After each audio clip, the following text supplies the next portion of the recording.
ಲಕ್ಷ್ಮೀ ದೇವಿಯು ನಿಮ್ಮ ಮನೆಗೆ ಬರುವ ಮುನ್ನ 16 ಸೂಚನೆಗಳನ್ನು ನೀಡುತ್ತಾಳೆ. ಲಕ್ಷ್ಮೀ ದೇವಿ ಚಂಚಲ ಸ್ವಭಾವದವಳು ಮತ್ತು ಯಾವುದೇ ಕಾರಣಕ್ಕೂ ಒಂದೇ ಸ್ಥಳದಲ್ಲಿ ಇರಲು ಇಚ್ಛೆ ಪಡುವುದಿಲ್ಲ. ಲಕ್ಷ್ಮೀ ದೇವಿಯನ್ನು ಯಾರು ಶ್ರದ್ಧೆಯಿಂದ ಭಕ್ತಿಯಿಂದ ಪೂಜಿಸುತ್ತಾರೋ ಅಲ್ಲಿ ಲಕ್ಷ್ಮೀ ದೇವಿಯು ವಾಸಿಸುತ್ತಾಳೆ. ಹಿಂದೂ ಧರ್ಮದವರು ಲಕ್ಷ್ಮೀ ದೇವಿಯನ್ನು ಸಂಪತ್ತಿನ ದೇವತೆ ಮತ್ತು ಅದೃಷ್ಟದ ದೇವತೆ ಎಂದು ಪರಿಗಣಿಸುತ್ತಾರೆ. ಮತ್ತೊಂದೆಡೆ ಸಾಪ್ತಾಹಿಕ ದಿನಗಳಲ್ಲಿ ಲಕ್ಷ್ಮೀ ದೇವಿಯು ದಿನವನ್ನು ಶುಕ್ರವಾರದೆಂದು ಪರಿಗಣಿಸಲಾಗುತ್ತದೆ. ಈ ಲಕ್ಷ್ಮೀ ದೇವಿಯನ್ನು ಪೂಜಿಸುವುದರಿಂದ ಭಕ್ತನು ಸಂಪತ್ತು ಮತ್ತು ಖ್ಯಾತಿಯನ್ನು ಪಡೆಯುತ್ತಾನೆ. ಲಕ್ಷ್ಮೀ ದೇವಿಯ ಕೃಪೆಯಿಂದ ವ್ಯಕ್ತಿಯ ಬಡತನ ದೂರವಾಗುತ್ತದೆ. ಶಾಸ್ತ್ರಗಳ ಪ್ರಕಾರ ಲಕ್ಷ್ಮೀ ದೇವಿಯು ನಿಮ್ಮ ಸಾಧನೆಯಿಂದ ಸಂತೋಷಗೊಂಡಾಗ ನೀವು ಸಂಜೆ ಕೆಲವು ಮಂಗಳಕರ ಚಿಹ್ನೆಗಳನ್ನು ನೋಡಬಹುದಾಗಿದೆ. ಸನಾತನ ಧರ್ಮದಲ್ಲಿ ತಾಯಿ ಲಕ್ಷ್ಮಿಯನ್ನು ಸಂಪತ್ತಿನ ದೇವತೆ ಎಂದು ಸಂಬೋಧಿಸಲಾಗುತ್ತದೆ. ಲಕ್ಷ್ಮೀ ದೇವಿಯ ಆಶೀರ್ವಾದ ಪಡೆದ ಕುಟುಂಬವು ಆರ್ಥಿಕ ಮುಗ್ಗಟ್ಟನ್ನು ಎದುರಿಸುವುದಿಲ್ಲ ಎಂದು ನಂಬಲಾಗಿದೆ. ತಾಯಿ ಲಕ್ಷ್ಮೀ ದೇವಿಯ ಅನುಗ್ರಹದಿಂದ ಸಾಧಕನ ಜೀವನದಲ್ಲಿ ಸಂತೋಷ ಮತ್ತು ಸಮೃದ್ಧಿ ಇರುತ್ತದೆ. ಲಕ್ಷ್ಮೀ ದೇವಿಯ ಆಗಮನದ ಮೊದಲು ಒಬ್ಬ ವ್ಯಕ್ತಿಯು ಕೆಲವು ಚಿಹ್ನೆಗಳನ್ನು ಪಡೆಯಲು ಪ್ರಾರಂಭಿಸುತ್ತಾನೆ. ಈ ಶುಭ ಚಿಹ್ನೆಗಳು ಯಾವುವು ಎಂದು ತಿಳಿದರೆ ನೀವು ಆಶ್ಚರ್ಯಪಡುವುದಂತೂ ಸತ್ಯ. ಅಂತಹ ಚಿಹ್ನೆಗಳನ್ನು ಎಂದಿಗೂ ನಿರ್ಲಕ್ಷಿಸಬೇಡಿ. ಹಾಗಾದರೆ ಲಕ್ಷ್ಮೀ ದೇವಿಯು ನಿಮಗೆ ಒಲಿಯುವ ಮುನ್ನ ನೀಡುವ ಸಂಕೇತಗಳ ಬಗ್ಗೆ ಮಾಹಿತಿಯನ್ನು ತಿಳಿದುಕೊಳ್ಳೋಣ ಬನ್ನಿ. ಹಕ್ಕಿಯ ಗೂಡು.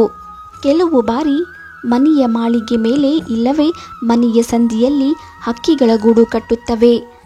ಸಂಜೆಯ ವೇಳೆ ನಿಮ್ಮ ಮನೆಯೊಳಗೆ ಅಥವಾ ಸುತ್ತಮುತ್ತ ಹಕ್ಕಿಯ ಗೂಡು ಕಂಡರೆ ಅದನ್ನು ಅತ್ಯಂತ ಮಂಗಳಕರ ಸಂಕೇತವೆಂದು ಪರಿಗಣಿಸಲಾಗುತ್ತದೆ. ಇದರರ್ಥ ಲಕ್ಷ್ಮೀ ದೇವಿಯು ನಿಮ್ಮ ಮನೆಗೆ ಆಗಮಿಸಲಿದ್ದಾಳೆ, ಇದರಿಂದ ನಿಮ್ಮ ಒಳ್ಳೆಯ ದಿನಗಳು ಪ್ರಾರಂಭವಾಗುತ್ತದೆ ಎನ್ನುವ ಸೂಚನೆ ಇದಾಗಿದೆ. ಗೂಬೆಯನ್ನು ನೋಡಿದರೆ ಅಪಶಕುನ ಎಂದು ಹೇಳಲಾಗುತ್ತದೆ. ಆದರೆ ಗೂಬೆಯನ್ನು ಮನೆ ಒಳಗೆ ನೋಡಿದರೆ ಅಪಶಕುನ. ಆದರೆ ಅದೇ ಗೂಬೆಯನ್ನು ಮನೆಯ ಹೊರಗೆ ನೋಡಿದರೆ ಶುಭಶಕುನವಾಗಿರುತ್ತದೆ. ಗೂಬೆಯು ಲಕ್ಷ್ಮಿಯ ವಾಹನವಾಗಿದೆ.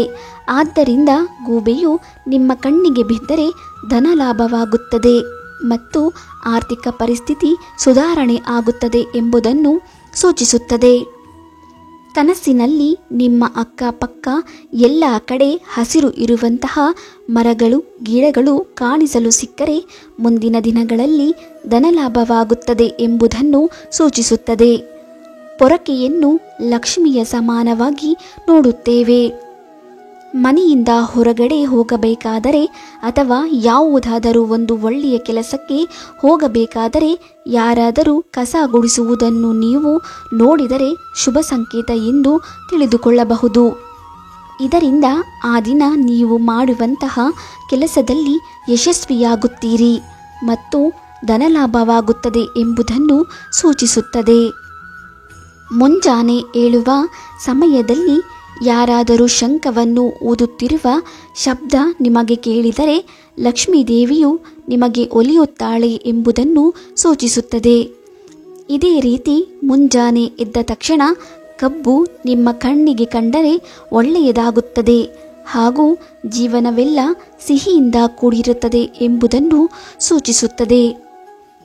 ನಾಯಿ ಮನೆಯಿಂದ ಹೊರಗೆ ಹೋಗುವಾಗ ದಾರಿಯಲ್ಲಿ ನಾಯಿಯೊಂದು ಸಸ್ಯಾಹಾರ ಅಥವಾ ರೊಟ್ಟಿಯನ್ನು ಬಾಯಿಯಲ್ಲಿ ಕಚ್ಚಿಕೊಂಡಿರುವುದು ಕಂಡುಬಂದರೆ ನೀವು ಹಣ ಗಳಿಸುತ್ತಿದ್ದೀರಿ ಎಂದರ್ಥ. ಹಲ್ಲಿಯ ದರ್ಶನ. ಎಲ್ಲರ ಮನೆಯಲ್ಲಿ ಹಲ್ಲಿಗಳು ಸಾಮಾನ್ಯವಾಗಿ ಕಂಡುಬರುತ್ತವೆ. ಆದರೆ ಸೂರ್ಯಾಸ್ತದ ನಂತರ ನೀವು 3 ಹಲ್ಲಿಗಳನ್ನು ಒಟ್ಟಿಗೆ ನೋಡಿದರೆ ಅದು ಸಂಪತ್ತಿನ ಆಗಮನದ ಸಂಕೇತವೂ ಆಗಿರಬಹುದು. ನೀವು ಶೀಘ್ರದಲ್ಲಿ ಹಣಕಾಸಿನ ಸಮಸ್ಯೆಗಳಿಂದ ಪಾರಾಗುತ್ತೀರಿ, ಇಲ್ಲವೇ ಬೇರೆ ಮೂಲಗಳಿಂದ ನಿಮಗೆ ಹಣ ಸಂದಾಯ ಆಯೋಗದಲ್ಲಿ 2 ಮಾತಿಲ್ಲ. ಇದಲ್ಲದೆ ನಂಬಿಕೆಗಳ ಆಧಾರದ ಮೇಲೆ ವ್ಯಕ್ತಿಯ ಬಲಗೈ ನಿರಂತರವಾಗಿ ತುರಿಸುತ್ತಿದ್ದರೆ ಆ ವ್ಯಕ್ತಿಯು ಹಣವನ್ನು ಪಡೆಯುವ ಭರವಸೆಯನ್ನು ಹೊಂದಿದ್ದಾನೆ ಎಂದರ್ಥ. ಕಪ್ಪು ಇರುವೆಗಳು ಮನೆಯ ಮುಂದೆ ಬಂದಾಗ. ಸಂಜೆಯ ವೇಳೆ ನಿಮ್ಮ ಮನೆಯಲ್ಲಿ ಕಪ್ಪು ಇರುವೆಗಳ ಹಿಂಡು ಕಂಡರೆ ಅದನ್ನು ಅತ್ಯಂತ ಮಂಗಳಕರ ಚಿಹ್ನೆ ಎಂದು ಪರಿಗಣಿಸಲಾಗುತ್ತದೆ. ಶೀಘ್ರದಲ್ಲೇ ನಿಮ್ಮ ಕುಟುಂಬವು ಲಕ್ಷ್ಮೀ ದೇವಿಯ ಆಶೀರ್ವಾದವನ್ನು ಪಡೆಯಲಿದೆ ಎಂದರ್ಥ. ಅಂತಹ ಪರಿಸ್ಥಿತಿಯಲ್ಲಿ ಆ ಇರುವೆಗಳನ್ನು ಓಡಿಸುವ ಬದಲು ನೀವು ಸಕ್ಕರೆ ಅಥವಾ ಹಿಟ್ಟನ್ನು ಹಾಕಬೇಕು. ಇದರಿಂದ ಒಳ್ಳೆಯದಾಗುತ್ತದೆ ಎಂಬ ನಂಬಿಕೆ ಇದೆ. ಕೆಲ ಕನಸುಗಳು ಬರಲು ಪ್ರಾರಂಭಿಸಿದಾಗ ನಿಮ್ಮ ಕನಸಿನಲ್ಲಿ ಕೊಳಲು, ಕಮಲ, ಗುಲಾಬಿ ಹೂವು ಅಥವಾ ಪೊರಕೆಯನ್ನು ನೀವು ನೋಡಲು ಪ್ರಾರಂಭಿಸಿದರೆ ಅದು ಲಕ್ಷ್ಮೀದೇವಿಯ ಆಗಮನದ ಸಂಕೇತವೂ ಆಗಿರಬಹುದು. ಅಂತಹ ಕನಸುಗಳು ಬಂದಾಗ ಒಬ್ಬ ವ್ಯಕ್ತಿಯು ತನ್ನ ಜೀವನದಲ್ಲಿ ನಡೆಯುತ್ತಿರುವ ಹಣದ ಸಂಬಂಧಿತ ಸಮಸ್ಯೆಗಳಿಂದ ಪರಿಹಾರವನ್ನು ಪಡೆಯುತ್ತಾನೆ ಹಾಗೂ ಹೆಚ್ಚಿನ ಹಣ ಗಳಿಸಿ ನೆಮ್ಮದಿಯ ಜೀವನ ನಡೆಸುತ್ತಾನೆ. ವರ್ತನೆಯಲ್ಲಿ ಬದಲಾವಣೆ. ಲಕ್ಷ್ಮೀದೇವಿಯು ಯಾರೊಬ್ಬರ ಕುಟುಂಬ ಅಥವಾ ಮನೆಗೆ ಪ್ರವೇಶಿಸಲಿದ್ದರೆ ಮೊದಲನೆಯದಾಗಿ ಆ ಕುಟುಂಬದ ಸದಸ್ಯರ ನಡವಳಿಕೆಯಲ್ಲಿ ಬದಲಾವಣೆಗಳು ಕಂಡುಬರುತ್ತವೆ. ಮನೆಯಲ್ಲಿ ವಿವಾದಗಳು, ಬಿರುಕುಗಳು, ಭಿನ್ನಾಭಿಪ್ರಾಯಗಳು ಮತ್ತು ಕೋಪ ಮತ್ತು ದ್ವೇಷದ ಭಾವನೆಗಳು ಕಡಿಮೆಯಾಗಲು ಪ್ರಾರಂಭಿಸುತ್ತವೆ ಮತ್ತು ಕುಟುಂಬ ಸದಸ್ಯರಲ್ಲಿ ಪರಸ್ಪರ ಪ್ರೀತಿ, ವಾತ್ಸಲ್ಯ ಮತ್ತು ಸಾಮರಸ್ಯವು ನಿಮ್ಮ ಮೇಲೆ ಮಹಾಲಕ್ಷ್ಮಿ ಆಶೀರ್ವಾದವನ್ನು ಸೂಚಿಸುತ್ತದೆ. ನಿಮ್ಮ ಬಾಗಿಲ ಮುಂದೆ ಹಸುವನ್ನು ನೋಡಿದರೆ ಮತ್ತು ಹಸು ಕೂಗುವ ಶಬ್ದವನ್ನು ಕೇಳಿದರೆ ಇದು ಕೂಡ ನಿಮ್ಮ ಮೇಲೆ, ನಿಮ್ಮ ಕುಟುಂಬದ ಮೇಲೆ ಲಕ್ಷ್ಮಿ ಕೃಪೆಯ ಸಂಕೇತವಾಗಿದೆ. ನೀವು ನಿಮ್ಮ ಕನಸಿನಲ್ಲಿ ಜೇನುಗೂಡನ್ನು ಕಂಡರೆ ಅದು ಕೂಡ ನಿಮಗೆ ಹಠಾತ್ ಧನವೃಷ್ಟಿಯಾಗಲಿದೆ ಎಂಬುದನ್ನು ಸೂಚಿಸುತ್ತದೆ.